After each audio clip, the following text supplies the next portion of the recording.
भौमासुर नाम का राक्षस था, उसने ये संकल्प किया था कि वो 20,000 कन्याओं के साथ विवाह करेगा।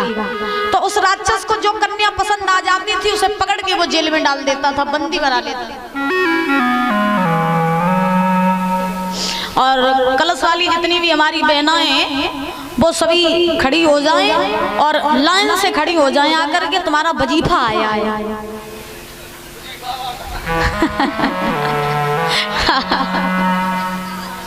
आ जाओ, एक एक करके निकल आओ और खड़ी हो जाओ लाइन से। बातें कोई नहीं करेंगे, आराम से ही आना। आ जाओ बेटा, आ जाओ। आज महाराज ध्यान रखना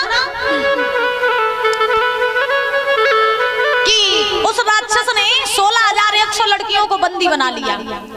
अंत में वो 16,100 लड़कियां रोने लगी और भगवान से प्रार्थना करने लगी कि हे प्रभु, आपके सिवा हमारा कोई नहीं है, आप आइए इस राक्षस की कैद से मुझे आजाद करवाइए, हमारी रक्षा कीजिए। जब ये बात कही तो भगवान आए, आकर के उस भौमासुर राक्षस से युद्ध किया। युद्ध में उस राक्षस का वध किया और 16,100 लड़कियों को आजाद करवाया। उन 16,100 लड़कियों से कहा अब तुम आजाद हो, अपने अपने घर जाओ। तो उन लड़कियों ने कहा हे नाथ, इस समाज में, इस संसार में मुझे कौन अपनाएगा। जब सीता जैसी नारी के चरित्र पर लोगों ने उंगली उठाई तो हम तो बहुत तुच्छ चीज हैं, प्रभु आपके सिवा हमारा कोई नहीं है, आप मुझे अपने चरणों की दासी बना लीजिए और आप मुझे अपने चरणों में शरण दे दीजिए। जब ये बात कही तो कहने के बाद भगवान ने उन 16,100 लड़कियों के साथ में विवाह किया और भगवान विवाह करके महाराज आज द्वारका में आए। 8 वो और 16,100 ये टोटल हो गई 16,108। 16,108 भगवान के विवाह हुए। अब प्रमाण ये मिला है कि 16,108 रानियों के गर्भ से एक एक लड़की ने जन्म लिया और 10-10 लड़कों ने जन्म लिया। तो भगवान की टोटल संतान हुई थी जाकर के 1,61,080। इतनी भगवान की संतानें हुई और भगवान बड़े आनंद से अपना जीवन यापन करने लगे द्वारका में। बोली द्वारकाधीश कृष्ण की, बोली बांके बिहारी लाल की जय। जय श्री राधे श्याम। आइए ताली बजा करके बोलेंगे बड़े भाव से और उसके बाद कथा में प्रवेश करेंगे। सभी लोग बोलेंगे, उसके बाद कथा आ रही है सुदामा चरित्र की, तो उसमें प्रवेश करेंगे।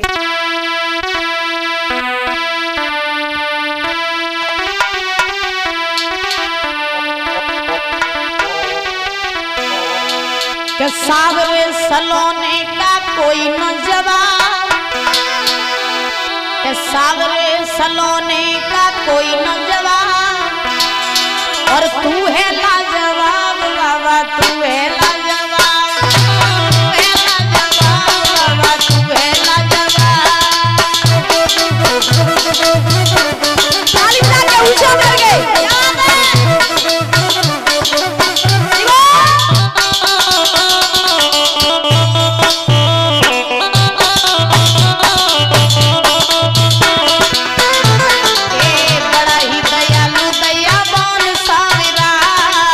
करुणा निधान है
देता नहीं देता तोल के, जब भी है देता देता दिल खोल के।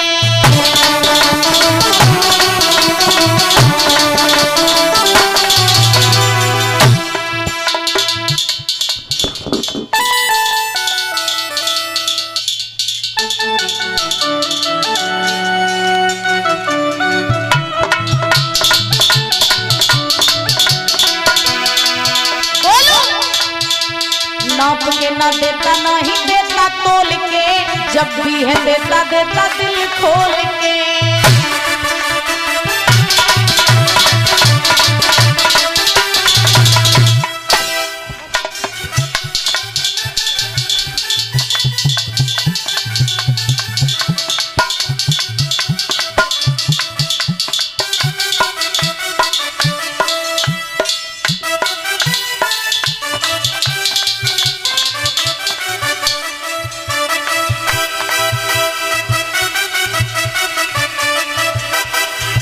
एक बार जोरदार तालियां बजा दो।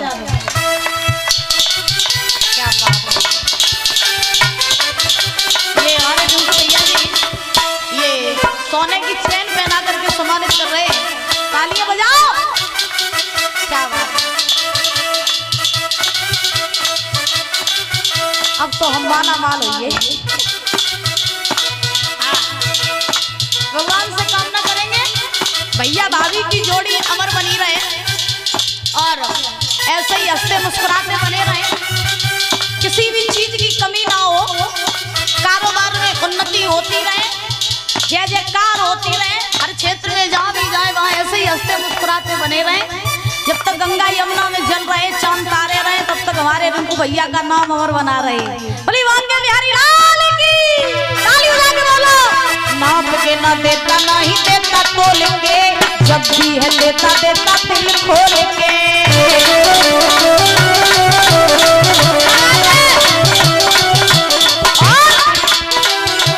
बाबा तो रखता है सबका हिसाब, बाबा तो रखता है सबका हिसाब।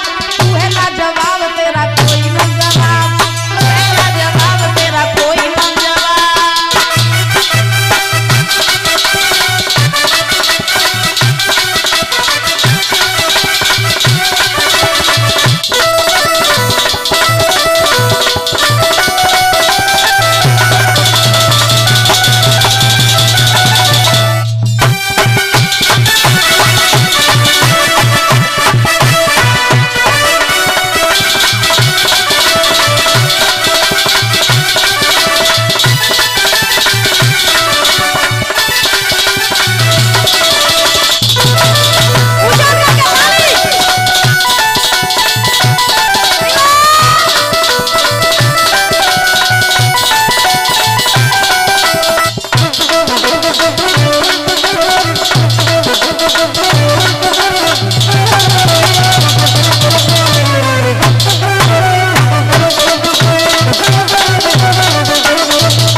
भक्तो इससे बड़ा न कोई सेठ भक्तो।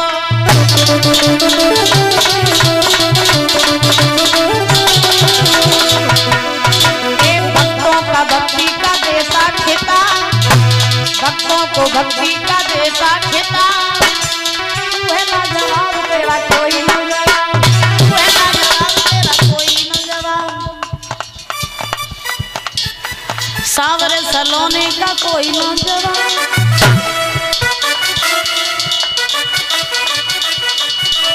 तू है ना जवाब तेरा।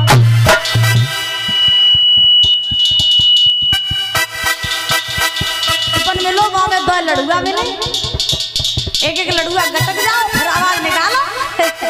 हाँ ये बात और हाथ उठाओ ऊंचे ऊंचे सीधे, बिल्कुल सीधे, जितने सीधे हो उतने सीधे रहो।